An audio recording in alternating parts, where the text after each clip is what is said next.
महाराष्ट्र और झारखंड में इस साल के आखिर तक विधानसभा चुनाव होने हैं, जिसको लेकर सभी दल तैयारियों में जुटे हैं, आगे की रणनीति तय कर रही हैं।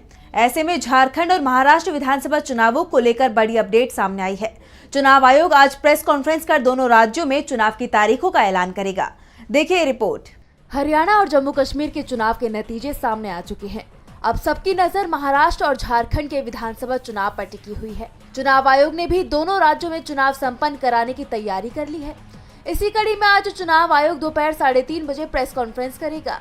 प्राप्त जानकारी के मुताबिक प्रेस कॉन्फ्रेंस में महाराष्ट्र और झारखंड में विधानसभा चुनाव की तारीखों का ऐलान होगा। चुनाव आयोग की तरफ से एक प्रेस रिलीज जारी कर जानकारी दी गई है कि चुनाव आयोग आज दोपहर 3:30 बजे प्रेस कॉन्फ्रेंस करने वाला है, जिसमें इन राज्यों में विधानसभा चुनावों की तारीखों का ऐलान किया जाएगा।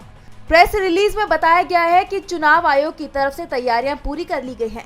बता दें कि 288 सीटों वाली महाराष्ट्र विधानसभा का कार्यकाल 26 नवंबर को समाप्त हो रहा है, जिसका मतलब है कि चुनाव प्रक्रिया उससे पहले ही पूरी होनी चाहिए। 81 सीटों वाली झारखंड विधानसभा का कार्यकाल 5 जनवरी 2025 को समाप्त होगा, तो दोनों ही राज्यों में एक साथ चुनाव कराए जाएंगे।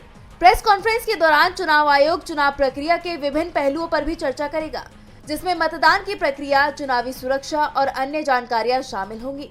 जानकारी के मुताबिक चुनाव आयोग दीपावली और छठ पूजा को ध्यान में रखते हुए तारीखों का ऐलान करेगा। सियासी दलों की तरफ से भी चुनाव आयोग से त्योहारों के बाद चुनाव कराने की अपील की गई थी। महाराष्ट्र में 1 चरण में, जबकि झारखंड में 4 या 5 चरणों में मतदान होने की संभावना है। हालांकि 2019 में दोनों ही राज्यों में अलग अलग चुनाव हुए थे।